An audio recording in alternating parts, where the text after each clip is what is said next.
All right, we wrap with Reusse. Tuesdays, Wednesdays, Fridays here. You can also find Reusse Unchained with Judd on the Reusse Unchained podcast feed. Pat, Norm McDonald died of cancer yesterday, which, by the way, I'm sure he'd have some hilarious jokes about. Yes, he would. 61 years old. And he'd had it for 9 years, and basically only the woman that's been his companion knew it. He didn't tell his family. He didn't tell any of his friends. He just kept it to his himself. I was reading that she said, the companion said that he didn't want to go to do comedy, stand up appearances and have the whole story be, that Norm was fighting cancer and that stuff. He apparently did have a hilarious thing near death about battling cancer. The idea that you're battling cancer was something that he just went off on a tangent. So I didn't get home till like midnight last night. I had some stuff going on.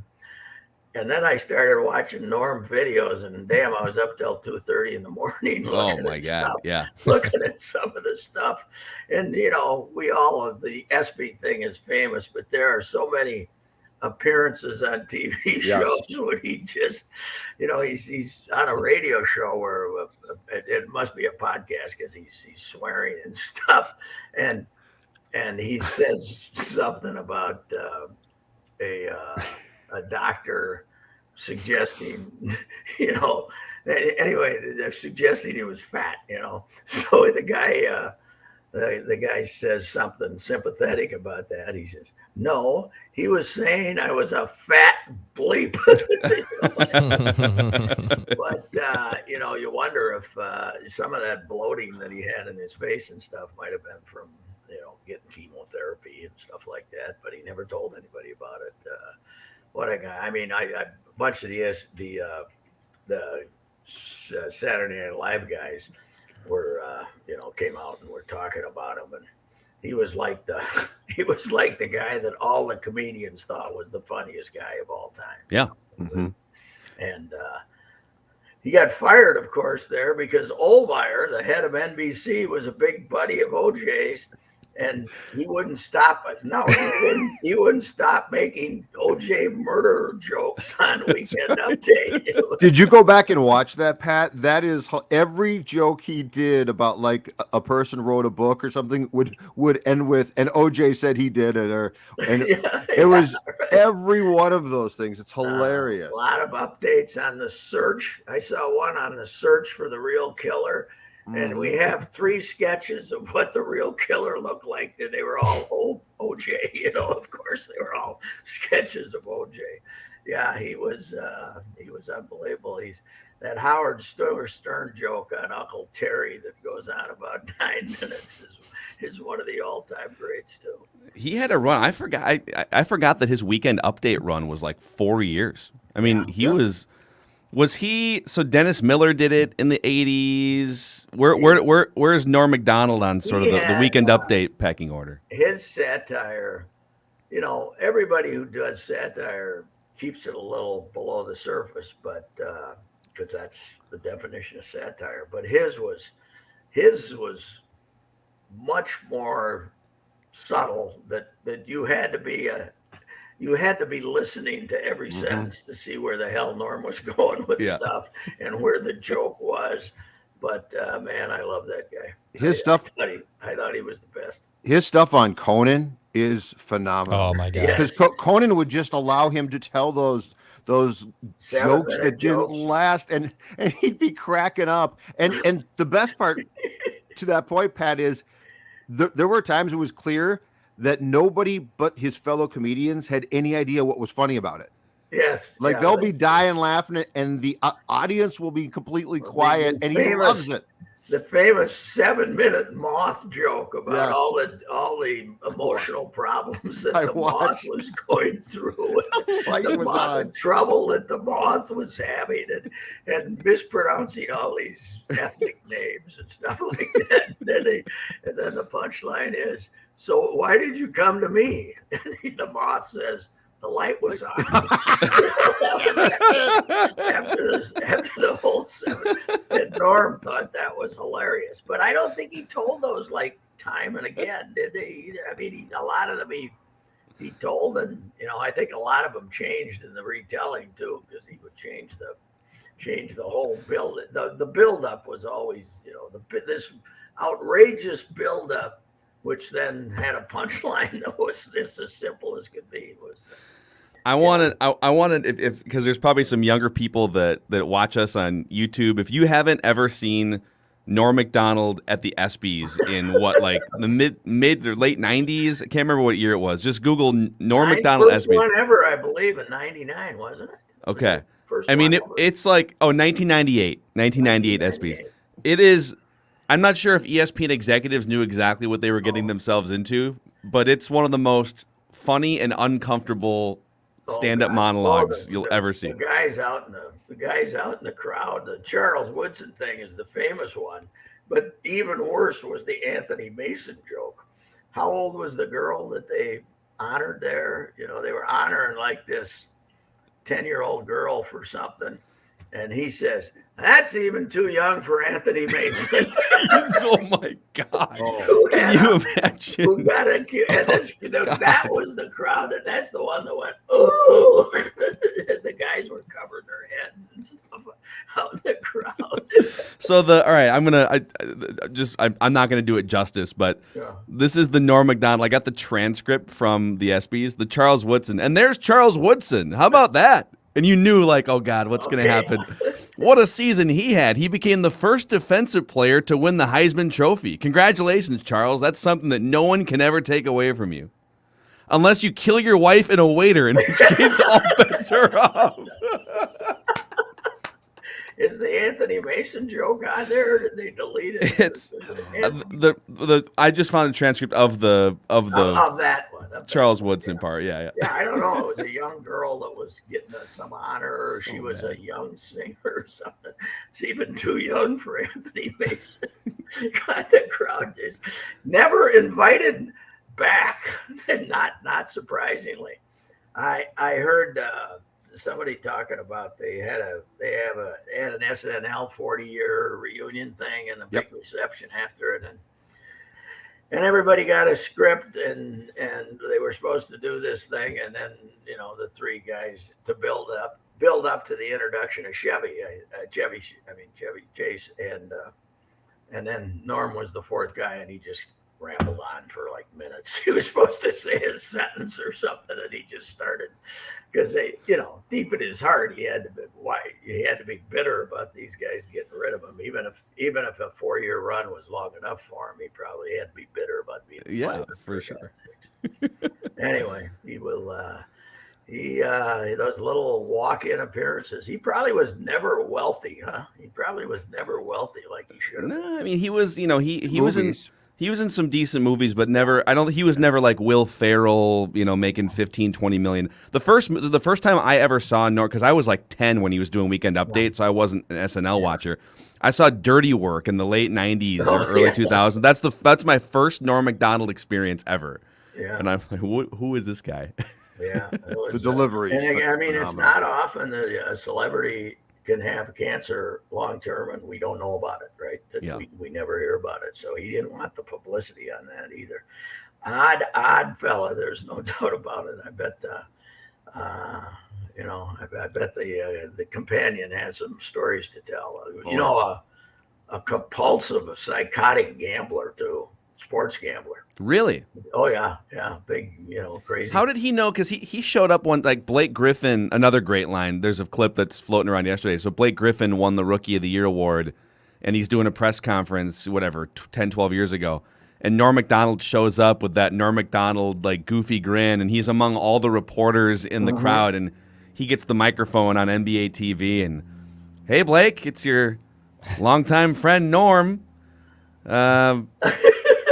And he asked a question like, it's going to be tough because most people that win the Rookie of the Year award have a hard time repeating or like winning it a second time or something. Just some Did he win this one again? Like, was he friends with Blake Griffin? Like, or did he just randomly show up to this? He and Euchre buddies. I guess he and Euchre were buddies. They probably met. I don't know how they met, but he and Euchre, he was saying Euchre's one of his best friends. I saw something. But then he does this wonderful mock-ups of conversations with Euchre, when Euchre says, hey, that singer down there that's, Creedence Clearwater Revival, hey, that guy's a pretty good singer. He's got Euchre saying it. He got a sports parody show on Comedy Central at some point as well. So yeah, he loves sports, and I guess he and was a huge golf guy. Yeah, he'd show up to these celebrity events for sure. Did you ever follow him on Twitter? Yeah, you could tell when he was watching a game and gambled on it, because he'd be ripping this guy and mad at that guy and making observations. So. I think his line on gambling too was, "It's the only disease you can make money off of." Yes. Is gambling. I saw that quote on Twitter. Yes. I think the mind of a comedian might be the most interesting mind of any of us. I think the good ones are incredibly talented people. Well, like Kaufman. Because people have been telling jokes for centuries. How do you tell one that hasn't been told before? How do you tell one that you're not stealing from somebody else, which is a capital offense in that industry? So and how are you that quick? Like McDonald, Kaufman, think about how quick those guys are on their feet to immediately come back with things. That's what impresses me. But yeah, they are some interesting, and I think Mel Brooks, personally tortured people. Well, the greatest example of that is the 2,000-year-old man with Carl Reiner and Mel Brooks, because this is way before Declan and Phil's time, and maybe even yours. But Mel Brooks would come out, he'd be the 2,000-year-old man, and Reiner would give him no hint as to what the conversation was. It was all spontaneous. Did you ever see Mel Brooks when he's 90 years old and he's on with Jimmy Glick? And he's, Jimmy Glick. I love Jimmy Glick. Jimmy Glick says, what is it? What is your grudge against Nazis? That's his question. It says, Nazis? Mel Brooks said a second later, he says, Nazis. I thought they were rude. Oh, the Jimmy Glick stuff's unbelievable. Yeah, Jimmy Glick. It's so uncomfortable. It's great. Yeah, it is. Anyway, Norm. We'll miss Norm McDonald, man. Yeah, the world is less funny and sarcastic today. What else is on your mind around the Minnesota sports sphere today, Pat?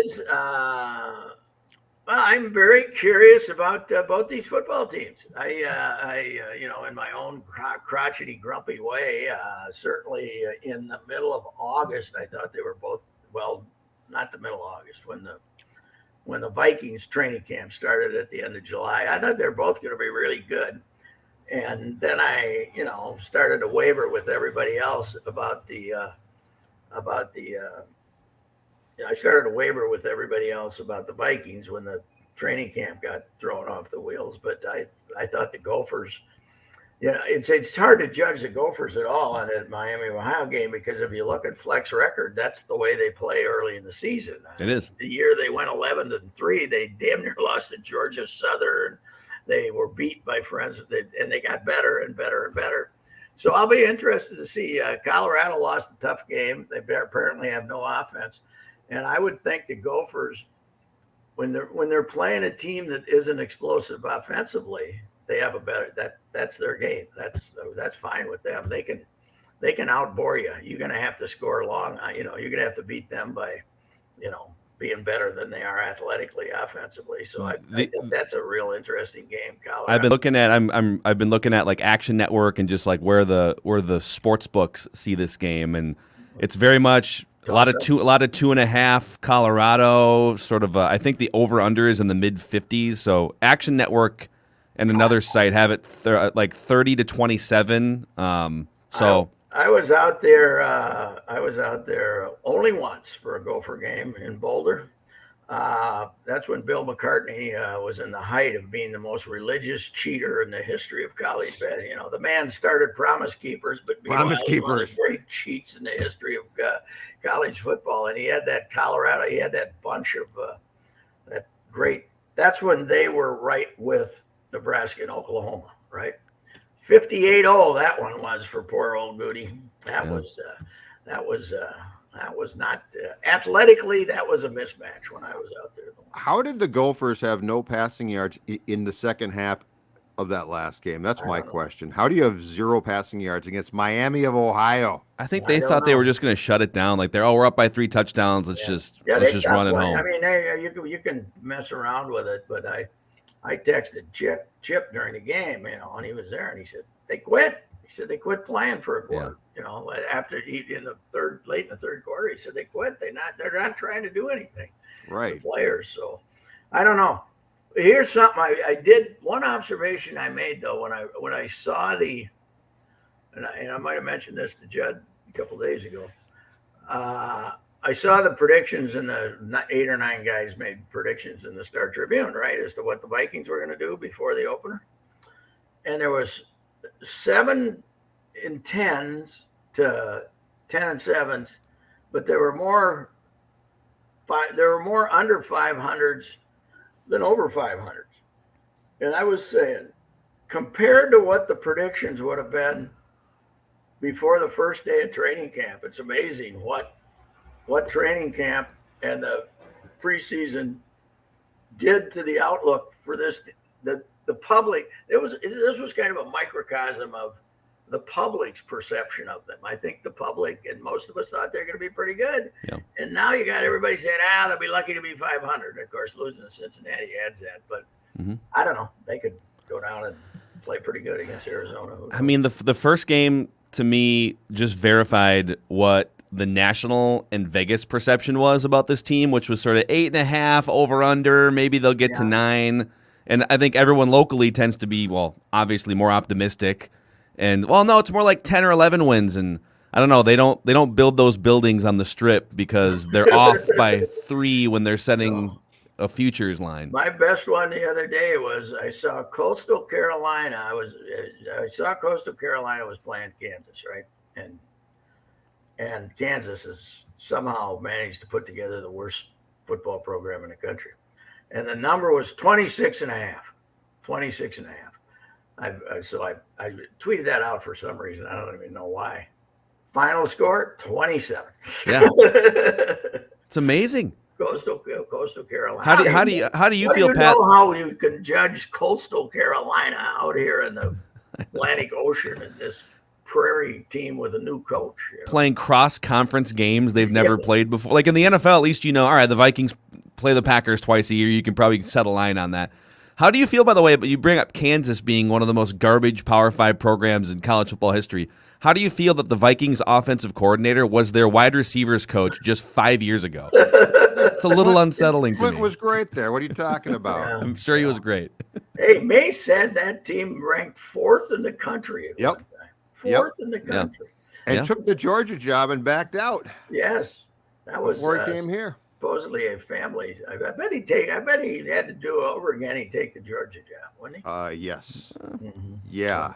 I don't know. I think he likes his media contributor gig now. I think it's worked out well for him. Plus, he's making money in the business world too. He's got a little Louis. I've always told you that, Pat. I think Louis got a hold of Mace and said, "Here's the key to long-term survival and doing very well without pressure in this market." Where's Louis, by the way? I haven't talked to him in a month. Usually something pops up. He's in the news. Tell him to go fix this Kaprizov contract situation. That's what they need him for right now. Yeah.